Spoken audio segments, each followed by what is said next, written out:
Yan mga vlogs, punta tayo ng Good Life Gym after work na eh. It's after 4.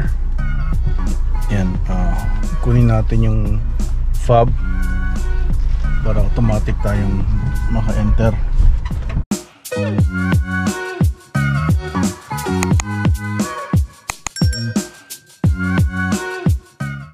Tapos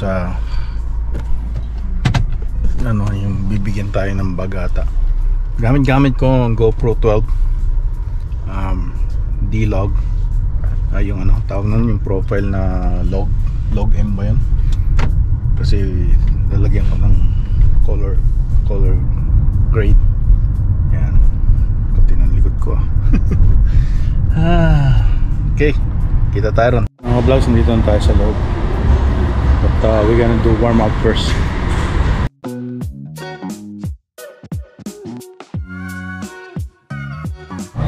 Yan mga vlogs, nag-ano tayo, treadmill, nag-stretch muna tayo. Treadmill muna, hindi muna tayo mag-weights ngayon pero baka bukas hindi ako mabangon. At saka may music pala rito, sunod tayo ng basketball. May ulit.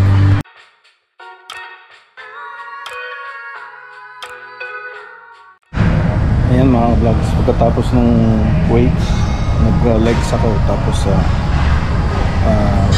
treadmill, and then chest, yun na muna. Tapos dito meron silang massage, parang ganito, manual, ano siya, soft shiatsu top, pwedeng Hawaiian, Swedish, knee compression, Hawaiian, regional roll, full roll, tapos may leg massage. Tapos yan, may timer siya hanggang 15 minutes. Yan. Tapos mag sauna tayo after that, then go home and eat dinner. Finale natin, ano tayo dun sa tawag nito, sa massage. Tapos dito sa finale ang sauna, tapos maligo tayo. Yan, tapos hindi na ako kakain pagdating ng bahay.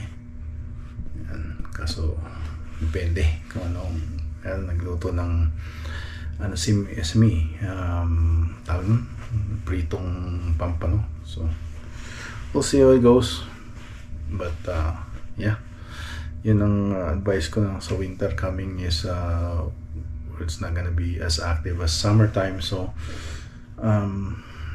kung ang trabaho nyo is kaya si Esme, nakakailang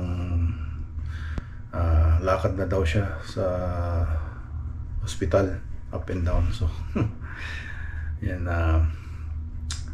sa amin naman is lakad din minsan pagka pupunta sa mga school para mag field service. Pero iba pa rin yung focus ka sa gym at saka mga weightlifting. Yan, tsaka yung mga papawis talaga. Yun, para maalis yung mga toxins natin sa katawan. Yan, nararamdaman ko na kasi yung daming joint na sumasakit dahil nga sa toxins nandito. Yan, so yun na muna. Nga pala, hindi tayo masyado nakapag vlog sa gym kasi may sound eh, baka makapiright tayo dun eh. So parang yan ako na lang, time lapse ko yung iba. Ayan. Yan, tapos na tayo mag-shower mga vlogs. Bis na tayo, tapos uwi na tayo. Ayan. Nandito? Yan mga vlogs, kami tayo. Escabeche oh. Dito ako na biktima ng misis. Tapos kabechi niya.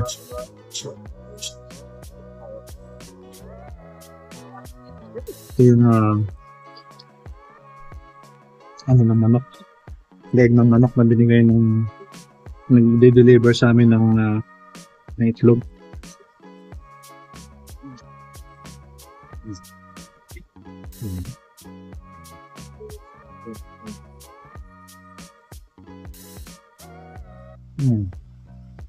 Meron tayong inihaw na mais. Manapak tayo.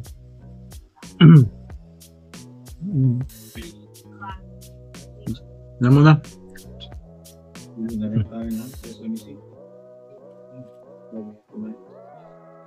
Scabeche. Yun. Sarap. A few moments later. Pinrito mo na. Yun. Ginawa na sauce. Kasi yung una-una yung niluto sa akin yun, bago kami kakilala.